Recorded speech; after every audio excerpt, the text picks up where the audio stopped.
اللہ کے نبی صلی اللہ علیہ وسلم نے صحابہ کو جمع کیا، اور بہت پیاری حدیث ہے، غور سے سننا. کہا ایک وقت ایسا آئے گا کہ تمہارا دشمن دسترخوان پر جیسے تم ایک دوسرے کو کھانے کی دعوت دیتے ہو، تمہارا دشمن ایک دوسرے کو تمہیں مٹانے کی دعوت دے گا. یہ سارے دشمن ایک دسترخوان پر بیٹھ جائیں گے، جیسے تم کھانے کی دعوت دیتے ہو کہ آؤ چلو کھانا کھاؤ. تو یہ مسلمانوں کے دشمن، اسلام کے دشمن سب یہ آپس میں مل جائیں گے، ایک دوسرے کو دعوت دے گے کہ آؤ چلو مسلمانوں کو مٹاتے ہیں، آؤ چلو مسلمانوں پر حملہ کرتے ہیں، آؤ چلو مسلمانوں کا قتل عام کرتے ہیں. تو صحابہ رضوان اللہ علیہم اجمعین نے پوچھا اللہ کے نبی کیا مسلمان تعداد میں بہت کم ہو گئے؟ تو اللہ کے نبی نے جواب دیا نہیں نہیں نہیں نہیں، تعداد میں بہت زیادہ ہو گئے. تو حضرت عمر بن خطاب کہنے لگے کیا بدر سے بھی زیادہ ہو گئے؟ صحابہ نے سوال یہ اس لیے کیا کہ بدر میں 313 مثال کے طور پر صحابہ اکرام تھے، 313 صحابہ نیہت تھے. بہت کم صحابہ کے پاس ہتھیار، پلاننگ اور منصوبہ نہیں تھا، لڑنے کا بھی ارادہ نہیں تھا. اگر ہوتا تو سب کے پاس ہتھیار ہوتے، ہتھیار بھی نہیں تھے، نہتے تھے. وہ ہزاروں کا لشکر، ہتھیار بھی تھے اور یونیفارم بھی تھا، اور وہ اس تیاری سے آئے تھے کہ اب ہم مسلمانوں کو قتل کریں گے. لیکن پھر بھی مسلمانوں کو قتل نہ کر سکے اور جنگ بدر بری طریقے سے ذلیل ہو کر، رسوا ہو کر ہارے اور گئے ہیں. تو اب ان کا خیال تھا کہ مسلمان 313 سے بھی کم ہو گئے اس زمانے میں، جس زمانے میں دشمن سب اکٹھے ہو جائیں گے اور کہیں گے کہ چلو مسلمان کو قتل کریں گے. ہو سکتا ہے کہ 220 ہو گئے مسلمان، یا 150 ہو گئے، یا 100 ہو گئے. تو اللہ کے نبی سے اس لیے سوال کیا کہ تعداد میں مسلمان کم ہو گئے؟ اللہ کے نبی نے کہا نہیں نہیں، تعداد میں تو بہت زیادہ ہو گئے. کتنے ہو گئے؟ اللہ کے نبی نے کہا، فرمایا کہ سمندر پر جتنے تنکے ہوتے اس سے زیادہ تعداد ہوگی، ہوا میں جتنے ذرے ہوتے اس سے زیادہ تعداد ہوگی. تو پھر اب یہ پوچھنے لگے صحابہ کرام، تو پھر اللہ کے نبی یہ کیسے ہو سکتا ہے کہ مسلمانوں پر وہ غالب آ جائے؟ اتنی زیادہ تعداد. اب صحابہ نے تو اپنا زمانہ دیکھا تھا، ان کا زمانہ. تو اللہ کے نبی صلی اللہ علیہ وسلم نے مثال دی، کہا کہ جیسا تنکا سمندر کے بہاؤ کے ساتھ بہہ جاتا ہے، مسلمان بھی ایسے بہہ جائیں گے. جیسے ذرہ ہوا کے رخ کے ساتھ بدل جاتا ہے، ایسے ہی مسلمان بھی ہوا کے رخ کے ساتھ بدل جائیں گے. مسلمانوں کے ایمان میں وہ قوت، وہ طاقت نہیں ہوگی کہ وہ ہواؤں کے رخ کو موڑ دے، سمندر کے رخ کو موڑ دے، سمندر کی موجوں کو موڑ دے. دو چیزیں ہیں، یا تو ہم اسلام کے مطابق چلے، یا تو اسلام کو ہمارے مطابق چلائے. صحابہ کرام اسلام کے مطابق چلنے والے تھے، اللہ کے نبی اسلام کے مطابق چلنے والے تھے. ہمارا معاملہ ہے کہ ہم اسلام کو اپنے مطابق چلانا چاہتے ہیں. بات سمجھ میں آ رہی؟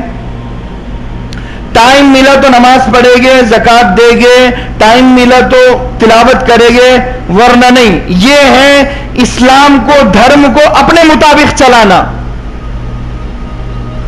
وقت ملا تو جھوٹ بول دیا، نہیں ملا تو نہیں بول دیا، دھوکہ دے دیا، کبھی دیا کبھی نہیں دیا.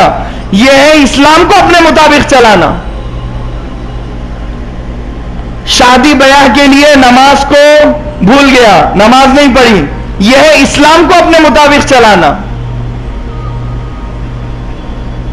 کاروبار کا نقصان ہو گیا، اب یہ گھر میں بیٹھ گیا، نمازیں چھوڑ رہا ہے، یہ اسلام کو اپنے مطابق چلانا. تو ہمارے میں اور صحابہ اکرام میں یہ فرق ہے کہ وہ اسلام کے مطابق چلنے والے تھے، اسلام انہیں راستہ بتاتا تھا. اور ہم اتنے بڑے ہو چکے ہیں کہ ہم اسلام کو راستہ بتاتے ہیں. کسی نہ کسی سچویشن میں کوئی نہ کوئی تعویل ہم نکالتے ہیں. تو اللہ کے نبی صلی اللہ علیہ وسلم سے صحابہ نے سوال کیا کہ یہ کیسے ہوگا اللہ کے نبی؟ اللہ کے نبی نے فرمایا اس لیے کہ میری امت دنیا ان پر غالب آ جائے گی. دنیا ان پر غالب آ جائے گی. دنیا کی محبت میری امت پر غالب آ جائے گی. کیسے؟ آدمی دنیا سے اتنی محبت کرنے لگے گا کہ پھر اسے اپنی زندگی سے محبت ہوگی. اپنی بیوی اور بچوں سے اتنی محبت کرے گا کہ بیوی بچوں سے بچھڑنے سے اسے ڈر لگے گا. اور دوسرا اللہ کے نبی نے فرمایا کہ دنیا کی محبت ان پر غالب آ جائے گی، یعنی دنیا کی محبت میں وہ ڈوب جائے گے. دوسرا، اور موت سے انہیں نفرت ہوگی. کس سے نفرت ہوگی بھائی؟ موت سے انہیں نفرت ہوگی. اور تیسرا، جہاد کو وہ چھوڑ دے گے. کس کو چھوڑ دے گے؟ چھوڑ دے گی. یہ تینوں چیزیں کہ تار ایک دوسرے سے جڑتے ہیں. کس طرح؟ پہلی چیز، دنیا کی محبت میں ڈوب جائے گے. دنیا کی محبت میں ڈوب گیا، اسی لیے بیوی اور بچوں اور کاروبار کی محبت اور اس زندگی سے اتنی محبت ہو گئی، یہ گلی و کوچے و بازار، یہ شہر، یہ دوستوں سے اتنی محبت ہو گئی کہ موت وہ دشمن ہے کہ وہ سارے دوستوں کے بیچ میں سے اٹھا کر لے کر چلی جاتی ہے. گلیوں سے اٹھا کر لے کر چلی جاتی ہے. تو یہ موت کو دشمن سمجھ رہا ہے نا، موت سے نفرت ہے نا. بھائی دشمن سے ہی نفرت کرے گا آدمی یا دوست سے نفرت کرے گا؟ دشمن سے نفرت کرے گا نا. صحابہ اکرام موت سے محبت کرتے تھے، مرنے سے محبت کرتے تھے. کس سے؟ مرنے سے محبت کرتے تھے. اور یہ آدمی دنیا سے محبت کرے گا، اسی لیے مرنے سے نفرت کرے گا. مرنا نہیں چاہے گا کیونکہ مرے گا تو میں یہ گلی و کوچے و بازار، یہ شہر، یہ سارا کچھ چھوڑ کر مجھے زمین کے نیچے جانا پڑے گا، اس لیے مجھے مرنا نہیں ہے. جب مرنا نہیں چاہے گا تو پھر جہاد کیوں کرے گا؟ سمجھ میں ہی بات؟ میدان میں کیوں جائے گا؟ میدان میں کیوں جائے گا؟ صحابہ اکرام جب میدان میں جاتے تو واپس آنے کی امید نہیں ہوتی. آخری سلام کلام ہو جاتا، امید نہیں ہوتی. کیا یہ اس میں اتنی ہمت ہوگی کہ مذہب اسلام کے لیے جائے گا؟ نہیں جائے گا، کیونکہ اسے دنیا سے محبت. پہلی بات، اللہ کے نبی نے جو کہا وہ سچ. دوسری بات کہ اسے مرنے سے نفرت، اور یہ سوچے گا کہ بھئی میں جب لڑنے کے لیے جاؤں گا تو مرنا تو طے ہے، مروں گا ہی، لڑنے کے لیے جاؤں گا.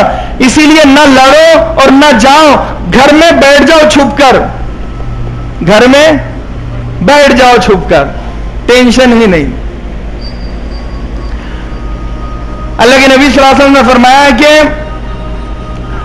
لا تتمنوا لقاء عدوکم، کہ تم اپنے دشمن سے ملاقات کی تمنا مت کرو، خواہش مت کرو. یعنی جنگ کی خواہش مت کرو، لڑنے کی خواہش مت کرو، تمنا مت کرو. لا تتمنوا لقاء عدوکم، تمنا مت کرو دشمن سے لڑنے کی. وَاسْأَلُوا اللَّهَ الْعَافِيَةَ، اور اللہ سے عافیت مانگو، یعنی امن و امان مانگو، شانتی مانگو، خیر و بھلائی کے ساتھ بھئی زندگی نکل جائے یہ مانگو.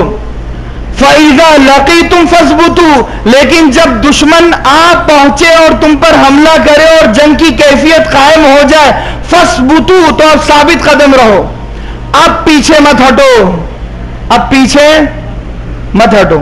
سمجھ میں آئی بات؟ کیا کہا کہ جنگ کی تمنا مت کرو، لیکن اگر سچویشن بن جائے تو اب پیچھے مت ہٹو. جہاد فرض کب ہوتا ہے؟ آسان بات بتاتا ہوں.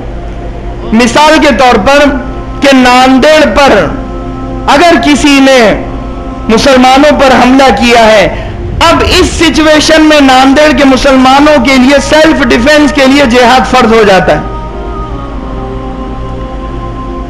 اگر یہ کمزور ہے یہاں کے مسلمان، تو اب ان مسلمانوں کا پڑوس ساتھ دے گا ان کا. مثال کے طور پر ناندیڑ کے پڑوس میں اورنگ آباد ہے. اب اورنگ آباد کے مسلمانوں پر بھی جہاد فرض ہو جاتا ہے کہ وہ ناندیڑ کے مسلمانوں کا ساتھ دے. سمجھ گئے؟ اسی طریقے سے فلسطین میں ابھی جو مسلمان ہیں، اسرائیل سے جو جنگ چل رہی ہے، لڑ رہے ہیں، اس کے کمزور ہونے کی علامت یہ ہے کہ وہ خبیث کئی سالوں سے کوشش کر رہا ہے مگر ابھی بھی وہ قبضہ نہیں کر سکا. پورے 100% مسلمان تھے، ایک زمانہ تھا فلسطین میں، پناہ دی ہے مسلمانوں نے ان اسرائیلیوں کو. وہ 1% سے بھی کم تھے، بڑھتے بڑھتے بڑھتے 75% ہو چکے ہیں، 75% ہو چکے ہیں. 15 یا 14% مسلمان ابھی فلسطین میں باقی ہیں، مگر ایمان کے پکے، جذبے کے پکے، لڑنے مرنے کٹنے کے لیے تیار ہے. نہتے مسلمانوں پر حملہ کرنا کوئی بہادری نہیں ہے. پتھر ہاتھ میں ہے اور جذبہ ایمان بولتا ہے وہاں پر، تو وہ بہادر نہیں ہے اسرائیل جو ہم سب. اسی لیے تو ہمیں کہا انما ذالکم الشیطان یخوف اولیاءہ، کہا کہ یقیناً شیطان اور اس کے دوست یخوف، تمہیں ڈرانے کی کوشش کرے گے. اللہ کہہ رہا ہے کہ شیطان اور اس کے دوست تمہیں ڈرانے کی کوشش کرے گے. فلا تخافونی فلا تخافونی ان کنتم، کیا ہے وہ سورہ عنکبوت ہے، آیت نمبر 166 یا 66 کچھ تو بھی ہے. کیا کہا کہ انما ذالکم الشیطان یخوف اولیاءہ، کہ وہ اپنے دوست، شیطان اپنے دوستوں کے ساتھ تمہیں ڈرائے گا. فلا تخافونی، ہاں فلا تخافوہم، تو تم ان سے مت ڈرو، ان سے مت ڈرو، یہ اسرائیل سے مت ڈرو، دشمنوں سے مت ڈرو، کفار سے مت ڈرو. وخافونی، اور اللہ کہہ رہا ہے کہ مجھ سے ڈرو، مجھ سے ڈرو. ان کنتم مؤمنین، اگر تم مسلمان و مومن ہو. ان حالتوں میں ہمارے لیے 3 چیزیں ہیں. پہلی چیز کہ ہمیں ڈرنا نہیں ہے، دشمن سے ڈرنا نہیں ہے. دوسری چیز ہمارے دوستوں کی مدد کرنا ہے، فلسطینی بھائیوں کی مدد کرنا ہے اپنے اپنے لیول پر، جس سے جو کچھ ہو سکے، چاہے وہ کھانے پینے سے ہو، دعاؤں سے ہو. روزہ رکھے ان لوگوں کے لیے، اعتکاف کرے ان لوگوں کے لیے کہ اے اللہ وہاں کے مسلمانوں کی عزت و آبرو کی مکمل طور پر حفاظت فرما. اے اللہ وہاں کے خواتین کی حفاظت فرما. اے اللہ ہر مسلمان بچے کی حفاظت فرما. رو رو کر، گڑ گڑا کر، کہ جیسے ہمارے ناندیڑ میں ایسے حالات ہو، ایسے جذبے کے ساتھ ہمیں دعا کرنا چاہیے. اگر ناندیڑ میں ایسے حالات ہو تو پھر ہماری دعائیں تو ہوگی، پھر وہ غم ہوگا، پھر وہ جذبہ ہوگا، کیونکہ ہماری بیوی بچے اس بار ان کی باری ہے، اسی لیے یہ جذبہ نکلے گا. لیکن کیا وہ جو فلسطین میں ہماری مائیں ہیں، ہماری بہنیں ہیں، امت کی بیٹیاں ہیں، امت کے بیٹے ہیں، امت کا مستقبل ہے، تو کیا ان سے ہمارا کوئی تعلق نہیں ہے؟ بھائی بولو، تعلق ہے نا ہمارا. وہ ہمارے کچھ نہیں لگتے ہیں، لگتے ہیں نا، کیا لگتے ہیں؟ بھائی. تو یہ کیسا بھائی ہے کہ ایک بھائی کا گھر اجڑ رہا ہے اور یہ بھائی گناہوں میں پڑا ہوا ہے، یہ گانے بھی سنتا ہے، فیس بک پر چیٹنگ بھی کرتا ہے اور نمازیں چھوڑ کر گناہ کرتا ہے. اس بھائی کو چاہیے کہ اس بھائی کے لیے عبادت کر کے دعا کرے، نماز پڑھ کے دعا کرے، روزہ رکھ کے دعا کرے، اعتکاف کر کے دعا کرے کہ بھئی میرا بھائی پریشان ہے، میری بہن پریشان ہے، تو میں اتنی عبادت کروں، اتنی نمازیں پڑھوں کہ میرا اللہ میری دعا قبول کر دے اور اس کی پریشانی دور ہو جائے. سمجھ میں ہی بات؟